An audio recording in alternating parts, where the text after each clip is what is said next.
Before we jump into this review today, if you like this figure or anything in the Acid Rain line, the Hasbro line, Transformers, you name it, check out the link in my description to Big Bad Toy Store. They have just about everything you can think of in terms of toys, action figures, collectibles, you name it, they probably have it. So check out the link down in the description, make some pre-orders, get some in-stock items. It would help me out immensely. Hey guys, it's Rustabout Collector, and it's been a while since I've actually done an Acid Rain related video. Well, not an Acid Rain related video. I shouldn't say that because I just did the armor pack thing.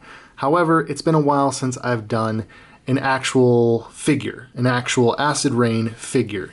And this is one of the most recent releases from the Acid Rain line, and I gotta say, it's probably my most favorite of all time, possibly, Acid Rain figure.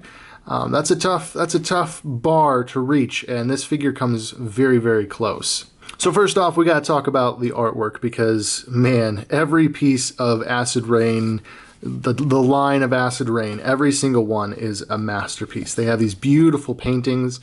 These are all done by the creator, Kit Lau, so you can definitely use these boxes for display because, I mean, just look at that. I display them like this. This is a gorgeous, gorgeous box. I love all of them. As another example, you know, you've got like the older Soul Commander. All of these boxes just are high quality artwork pieces, and you almost don't want to take the figures out. But anyways, on the side, you have Field Vanguard. He is part of the F-109 unit. I'm not really sure how that all fits into the lore anymore. I've lost track after a while, but still really, really cool. On the back, you see what he comes with. Acid Rain World, Toy Alliance. That's the production company that makes these. Ages 16 and up. This is not a toy. Some other barcodes and stuff on this side and nothing on the bottom. Really cool thing about these packages is that they are fully reusable. This is more of a sleeve. And so, of course, the figure comes in one of these really, really cool chests or crates. Now, you don't have to do anything with these. You can just, you know, take the figure out and put these back away and store them somewhere, throw them away. It doesn't matter, although you should recycle your plastic. But these are also really great diorama pieces. You know, there's multiple different designs that he makes of these, and so you can use these in all sorts of dioramas, displays. They make good backdrops. You name it, these are very multi-purpose. To get to the figure, it's just two simple little clips there, and there he is. Now, I have taken him out of the package. Ordinarily, he and his accessories would all be wrapped in individual pieces of plastic, but I've gone to the trouble of taking all of those apart and opening them and just getting the figure out. Now, these are actually Playmobil binoculars from one of my toy photos that I did of this, so those don't count. But I am going to have to go find those later, so I shouldn't have thrown them. But anyways, you can close that back up, slide it back into the sleeve, and there you go.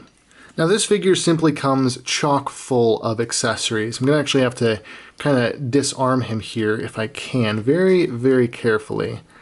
There we go. There's that, and there's that. But yeah, this figure comes loaded to the brim with accessories, weapons, and all sorts of cool things. So let's dive into that first. Up first, he comes with kind of like a bedroll backpack combination. It's very plain, just cast in a solid color, but it still looks really cool. I found that the best way to actually attach this to the backpack is not to just do, you know, this, trying to force it on, because it's made with a softer plastic. Best method to get it on is to unsnap here and here, remove the armor, and then put it onto the armor, then reattach the armor to the figure. I'm not going to do that here in this review because it's a bit of a hassle, but if you want to display it with this, that's how you're going to want to put that on. Next up, he comes with two of these absolutely tiny and kind of adorable little smoke grenades, hand grenades. I don't really know, you know, what they're classified as, but still very cool. They are lightly weathered, so that's nice, and those could probably be clipped onto his armor somewhere, or just put somewhere so you don't lose them, because it would be very, very easy to lose something so small. Next, he comes with two of these sidearms, both very nicely sculpted and also very nicely weathered. These can be attached to his armor, one on the chest like so, and then one here on his hip holster, just like that. He also comes with this trench knife or combat knife with like the knuckles on the front. Looks really, really cool, very sinister blade there. However, I haven't found a place on his armor that this can actually attach to. I might just be just missing something, but this is a loose accessory that just has to sit off to the side for now.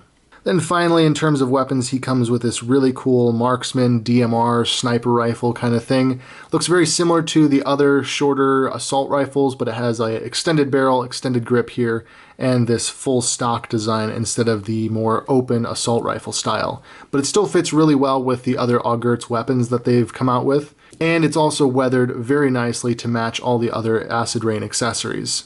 As I've mentioned in previous reviews, it has that nice drilled out barrel, which looks really, really cool, more realistic in toy photos. I always appreciate those very small, kind of almost insignificant details, but that just kind of tie it together, make it look almost passable as something non-toy or action figure. And then finally, he has this scarf wrap, which that kind of segues nicely into talking about the figure because he has an alternate one of these, which is currently on the figure. So you can swap these two out.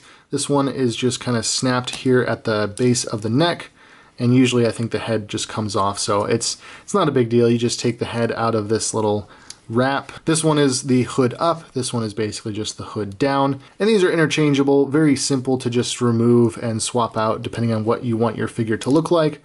Personally, I like the hood up design, but this isn't too shabby with the hood down. I think both are serviceable, and it's just up to your own personal taste. Now, this is also my first interaction with one of the new articulation figures that Kit Lau has produced. I've only ever worked with some of the older ones where the hips and elbows and shoulders are different. So this one in hand is really nice to finally get, a sense of what these new figures can do. I am going to remove this for the sake of talking about the articulation. But he does have a ball joint, as you've seen on the head there, which gives you plenty of motion there. But he also has a ball joint seated down in the torso, so really you can roll the head just about any direction you want. For the shoulders, it is now a ball joint instead of a hinge and a swivel. So that means the shoulders can only get up to about there. That's not just because of the armor, that is because of the ball joint.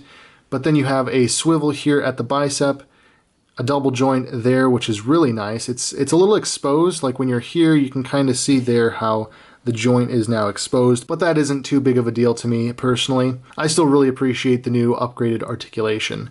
Down at the hands, you have a hinge and a swivel. This one is an in and an out, and then over here you have an up and a down. Now for the torso, there is a ball joint down in here that splits the torso in two, but because of this hard plastic armor, you really can't use that for anything. However, there is a swivel at the waist, which is still perfectly usable with even the armor on. Going down to the hips, there's a ball joint and a thigh swivel that come together to make a really posable figure. One of the highlights of the Acid Rain line is just how flexible these figures are. Even being in the 1/18 scale or 3 3/4 inch scale, it's really nice to have that much flexibility in such a small figure. The knees are also double jointed, but this new system is far less ratchety, so it's very easy, very smooth to get them into any pose on the knees. Before, you really had to kind of snap each joint into place. It was different, and I really like this new, more smooth joint system that they've implemented with these figures. Then down to the foot, you have a swivel at the ankle, as well as a hinge and a rocker for the foot. Really premium articulation for a 1/18 figure. I would love it if Hasbro implemented rockers in the feet like this. It's just a nice touch, a very good quality of life kind of piece to have, because when you go into some more crazy dynamic poses like this, it's nice to be able to orientate. Anyways, it's nice to have the feet being able to be level with the ground, allowing you to get into some pretty good poses, and they'll stand up just like that, just fine. Now then, as for the figure overall, I absolutely love it. It's kind of got like a Fallout / Metro vibe going on there.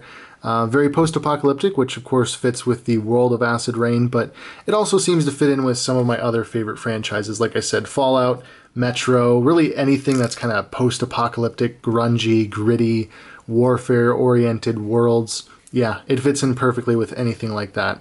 The color scheme is really cool. It's got this kind of sandy color on some parts, like the shoulders, the hands, and the shins and boots. And it also has this really kind of vibrant blue here on the chest, the head, I think on some of the parts of the arms there. And that just stands out so nicely. I don't know, I've never thought of the color combination sand and blue, but together on this figure, it looks exceptionally good. All of the little straps, pouches, holsters, all that type of thing really just bring the figure together, and overall, Yeah, I'd have to say this is probably my favorite Acid Rain figure to date. And yeah, I would even say that this is cooler than the Taste of Coffee set that came out a while ago, the diorama set. And for a long time, the diorama set was my favorite. Taste of Coffee had the two figures that just looked really cool, militaristic, but I think this one probably comes in as a new #1 for me. Something I forgot to mention before as well, the face sculpt is really, really cool, but more importantly, the eyes are painted with maybe some sort of reflective paint. I haven't been able to confirm this yet, but it seems like when you hit them with light just right, they really stand out and pop, especially when I was photographing them for some of my toy photos. But anyways, before we wrap up this review, I do want to compare it just to this old style Acid Rain figure. Now, this of course is a custom one that I've been working on, kind of piecing together, so it's not the best example, but some of the improvements on this figure over this figure I just wanted to go over really quick.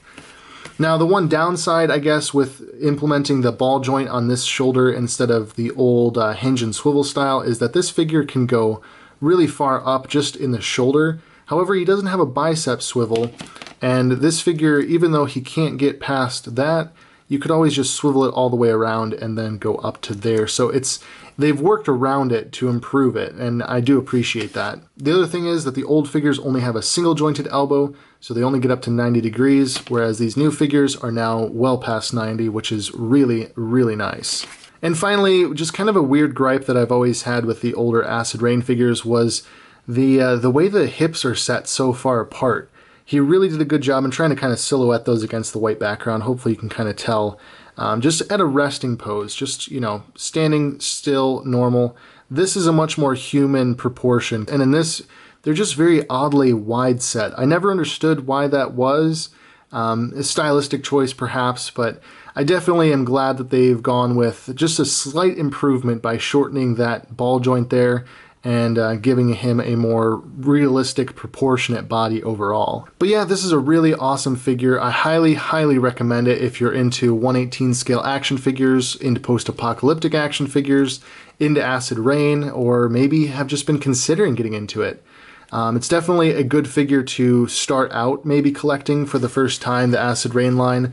It stands out on its own as a really solid figure, and you don't necessarily need other figures to go with it to make this a really nice premium figure for your collection. Like I said in the intro, if you are interested in this figure, there is a link down in the description to Big Bad Toy Store. They still have this figure up for pre-order, so jump on that while you can.